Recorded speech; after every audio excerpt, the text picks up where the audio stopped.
Olá galera, mais um pequeno vídeo aí. Vamos fazer mais uma catequese, bora?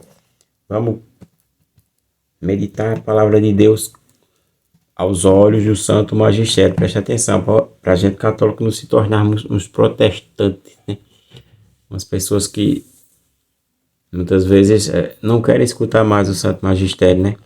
O que a igreja nos ensinou sobre as Escrituras, né? Medite sempre, 1 Timóteo 3,15, coluna e sustentáculo da verdade da Santa Igreja, assim fala São Paulo. Preste atenção, essa perguntinha protestante é muito boa, você já escutou demais isso aí, eu vou respondê-la. Ouça com atenção, prepare os ouvidos, lá é o tiro que eles vão soltar. Olha uma perguntinha protestante bem interessante para você aí aprender, você que quer aprender este tipo de refutação. O protestante colocou: a Bíblia por si só se explica. Não precisamos de explicações de homens, não precisamos de magistério. Cada pessoa que lê a Bíblia e pede ao Espírito Santo para entendê-la consegue. Deus não se esconde. Aí ele coloca a citação João 8,32: conhecereis a verdade vos libertará. Olha como eles são na hipocrisia. Porque eles não lerem o 31. Olha só como está o 31, para a gente começar a refutá-lo. 31 de João 8. Pelo que dizia Jesus aos judeus, que nele creram: se vós permanecerdes na minha palavra, sereis verdadeiramente meus discípulos. Se permanecerem. Permanecer o que? É continuar. A igreja tem 2000 anos desde a encarnação do verbo. 2000 anos, portanto, esse permanecer não é com 1517 anos após, é permanecer, testemunhar, como está lá em Atos dos Apóstolos, no capítulo 1, quando, versículo ali 22, 23, quando Pedro vai escolher outro para testemunhar a ressurreição de Cristo, né? É esse o papel da Santa Igreja, falar a verdade salvífica. Mas preste atenção que a própria Escritura ela já dá uma pancada nesse povo. Como precisa do magistério. No capítulo 8 de Atos dos Apóstolos, no versículo do 26 ao 40, a gente também vamos encontrar Filipe foi levado pelo Espírito Santo a conversar com o eunuco, que ia fazer aquela viagem, e o eunuco lia as Escrituras, lia Isaías, não compreendia, e precisou que o Espírito Santo, nós somos ferramentas do Espírito Santo. Filipe foi o magistério para o eunuco. Filipe explicou o que Isaías queria dizer, que não se referia a ele, sim ao Messias. Prestem atenção que o irmão protestante falou é uma heresia desgraçada. Porque se fosse assim, o próprio eunuco poderia pedir ao Espírito Santo interpretar as Escrituras. Isso é uma mentira deslavada, misericórdia. Ó Jesus por esse povo, Nossa Senhora, ô minha mãezinha. Olha, preste atenção. Na primeira carta aos Coríntios, São Paulo já fala da necessidade. Primeira carta, capítulo 3, versículo do 9 a 11, da necessidade do magistério.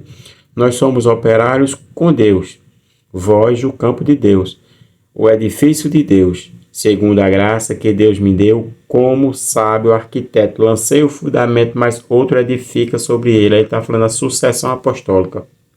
Ele lançou naquela cidade, trouxe a palavra de Cristo. Cristo salva, Cristo ressuscitou, mas outro vai fazer esse edifício caminhar. Versículo 11. Quanto ao fundamento, ninguém pode pôr outro diverso daquele que já foi posto, Jesus Cristo. Aí basta a gente olhar as idades das igrejas, 1517 para Cristo. Onde é que estava o protestantismo? Misericórdia, né? Mas vamos entender um pouco mais essa questão. Efésios capítulo 20, capítulo 2, verso 20. Capítulo 2, verso 20. A necessidade da igreja, como Filipe fez com o eunuco no capítulo 8 de Atos dos Apóstolos, versículo do 26 ao 40. A necessidade do magistério. Capítulo 2 de Efésios, versículo 20.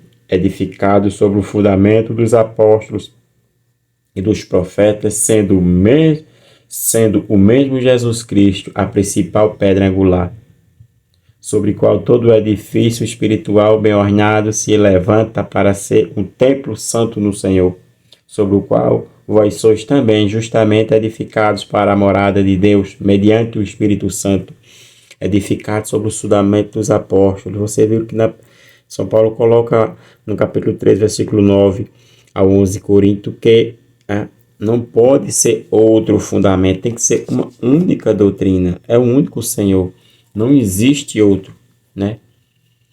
Felizmente, os irmãos protestantes fazem essas perguntas sem nada como bíblico que ratifique.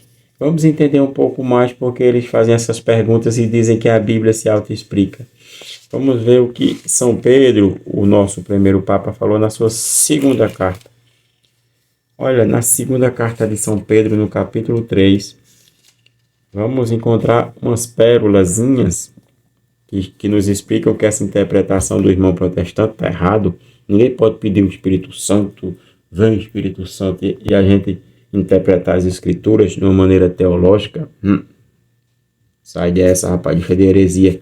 Olha o que coloca São Pedro no capítulo 3, versículo do 14 ao 15. Olhe bem, escute bem. Portanto, caríssimos, esperando essas coisas, esforçai-vos em ser por ele achados sem mácula, irrepreensíveis na paz. Reconhecei que a longa paciência de nosso Senhor vos é salutar, como também vosso caríssimo irmão Paulo. Vós já escreveu segundo o dom da sabedoria que lhe foi dado. É que ele faz em todas as suas cartas, mas quais fala nesses assuntos. Nelas há algumas passagens difíceis de entender, cujo sentido os espíritos ignorantes ou pouco fortalecidos detupam para a sua própria ruína, como fazem também com as demais escrituras. São Pedro ele condena essa questão. Foi dada a São Paulo, ao Espírito Santo que agenta o magistério, foi dado. Não podemos colocar, de uma maneira teológica, colocar a Bíblia na nossa cabeça e já é Espírito Santo. E a gente vai descobrir coisas, teologicamente falando, que nos tem a nossa santa doutrina, como fala Timóteo, capítulo 2, versículo 1. O teu ensinamento seja conforme a sã doutrina. São Paulo ratifica, não pode colocar outro alicerce. Mas, infelizmente, se eu tenho uma Bíblia em casa, eu sou meu próprio magistério. Não existe isso. Tem o magistério da igreja, que fica bem claro em Efésios 2:20, bem claro. Mas vou dizer para esse irmão protestante que colocou essa indagação, que no capítulo 1, versículo 20, São Pedro quebra essa argumentação, porque eles não lêem Bíblia. Olha, você que conversa com algum irmão protestante, é raro o irmão protestante ter um estudo aprofundado de Bíblia.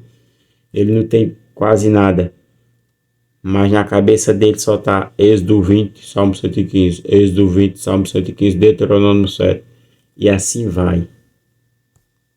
Muito pobre o conhecimento deles, né? Muito pobre. Uma só passagem, só fala a refutação de imagem. Oh, rapaz. Será que vocês não leram Êxodo 25, versículo 18, não? É uma fragilidade grande. Mas São Pedro quebra essa argumentação desse irmão protestante. Versículo 20 do capítulo 1 da segunda carta de São Pedro. Antes de tudo, sabei que nenhuma profecia das Escrituras é de interpretação pessoal. Nenhuma. Presta atenção, nenhuma. Se alguém não entendeu o que eu falei, volta o vídeo para trás. Se não entendeu, volta de novo. Se não entendeu, beleza, a amizade é a mesma. Mas você, católico, que entende e quer saber mais sobre a doutrina, essas perguntinhas que o vídeo passado eu respondi sobre a pergunta, sobre a questão do não ultrapassar a Escritura, né? O pé de Escritura que São Paulo falava na sua carta aos Coríntios, no capítulo 4, versículo 6, a primeira carta.